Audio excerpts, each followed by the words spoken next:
Uttar Pradesh Shia Waqf board के साबिक chairman Wasim Rizvi ने आज इस्लाम छोड़कर हिंदू मजहब इख्तियार कर लिया। पीर की सुबह उसने दासना देवी मंदिर में शिवलिंग पर दूध चढ़ाकर हिंदू सनातन धर्म में अपने एतमाद का इजहार किया। उत्तर प्रदेश शिया वक्फ बोर्ड के साबिक चेयरमैन वसीम ने आज इस्लाम छोड़कर हिंदू मजहब इख्तियार कर लिया। पीर की सुबह उन्होंने दासना मंदिर में शिवलिंग पर दूध चढ़ाकर हिंदू सनातन धर्म में अपने एतमाद का इजहार किया। रिजवी इतवार की रात ही आगरा से दसना देवी मंदिर पहुंचे थे। दसना मंदिर में सुबह 10:30 बजे महंत यति नरसिम्हानंद सरस्वती की मौजूदगी में मंदिर के पंडितों ने वैदिक मंत्र और रसूमात के जरिए सनातन धर्म को कबूल करवाया। तब्दीली के बाद रिजवी अब त्यागी बिरादरी में शामिल हो गए। सैयद वसीम रिजवी का नया नाम अब जितेंद्र नारायण सिंह त्यागी होगा।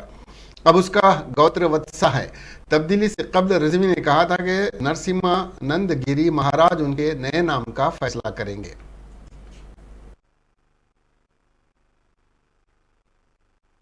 हमारे यति नरसिंहानंद गिरी जी ने जो नाम मुझको दिया और उस नाम से मुझे ऊर्जा मिली है। आज मैं इस मंदिर में हूँ। इस मंदिर की पवित्र स्थान से हमें ऊर्जा मिली है। ठीक है। और वो इस्लाम जो हमको बार बार निकाला करता था, हर बात पर निकाला करता था, जब निकाली दिया तो हम स्वतंत्र हैं। हम कहीं भी जाएं, जहां मोहब्बत मिलेगी, जहां हमें इंसानियत मिलेगी, हम वहां जाएंगे।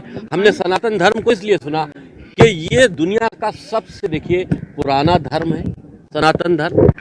और हिंदू समाज जो है हमारा हिंदुस्तान में और दुनिया में कहीं कहीं भी रहने वाला, इनके साथ हमेशा जुल्म होता रहा है, भेदभाव होता रहा है। और वो हमेशा मुस्लिम समाज के लोग करते रहे हैं, गर्दनें काटते रहे। हमेशा आज भी हिंदुस्तान में हमारे घर जलाने की ख्वाब देखे जा रहे हैं, हिंदुस्तान को खंडित करने का ख्वाब देखा जा रहा है। ISIS जैसी संगठनें हिंदुओं का कत्लेआम करना चाहती हैं और फिर भी आज भी हिंदू बेफिक्र है।